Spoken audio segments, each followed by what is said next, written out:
Are you a gardener that keeps trying to grow tropical papayas in Northern California or generally in California? And every winter they die from root rot, even if the frost doesn't get them. Hi, my name is Jeff and welcome to the Tropical Garden Guy channel. Today we're going to talk about the tropical papaya I have growing and fruiting, and we're going to do a harvest today of some of the fruit. But first, if you like this channel, click the like and subscribe button. Don't forget to hit the notification bell. Comments and questions, leave them in the comment section below. I do my very best to get back to everybody with their comments and their questions. So let's head over here to my Maradol papaya that has ripening fruit on it, and we'll do a quick harvest and I'll discuss a few things. So what we have over here is a 2-year-old Maradol papaya that I started from a seed bought fruit.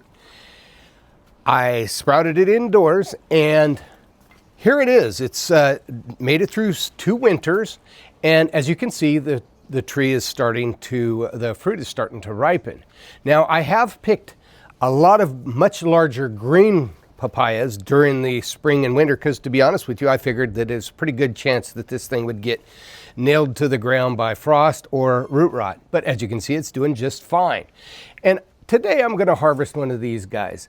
But what I wanted to do first is explain to you guys that papayas are very sensitive to root rot. And if you've been trying to grow papayas, you know that because 90% of the people that I've talked to have had root rot issues. One of the things you use is garden foss, and I've mentioned it on a couple of other videos. It's a chemical that is systemic, and it's actually a fertilizer that acts like a fungicide.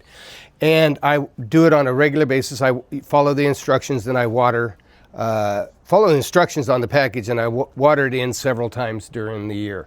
It seems to build up a tolerance to Phytophthora systemically, and as you can see, the papaya is just doing just fine, just as you would expect as if it was in the tropics.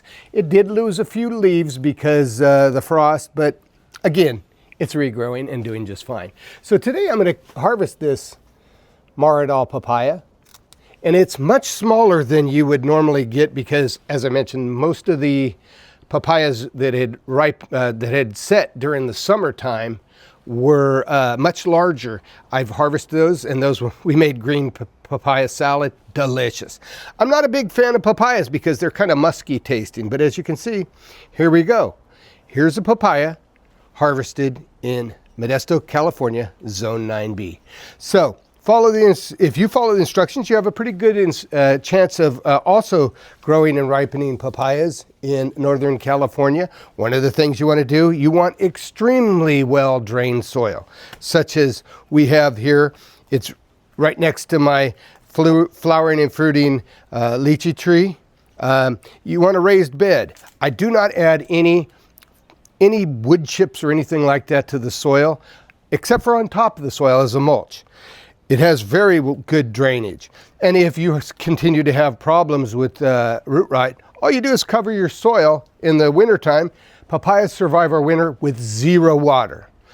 So then as soon as the soil starts to warm up, you will pull that canopy or the little ground, like a plastic, say some plastic or something like that, pull it away, allow the rain to come in, and it will take off as soon as the soil starts to warm. My name is Jeff. If you like this channel, make sure to click the like and subscribe button. Don't forget to hit the notification bell. Comments and questions, leave them in the comment section below.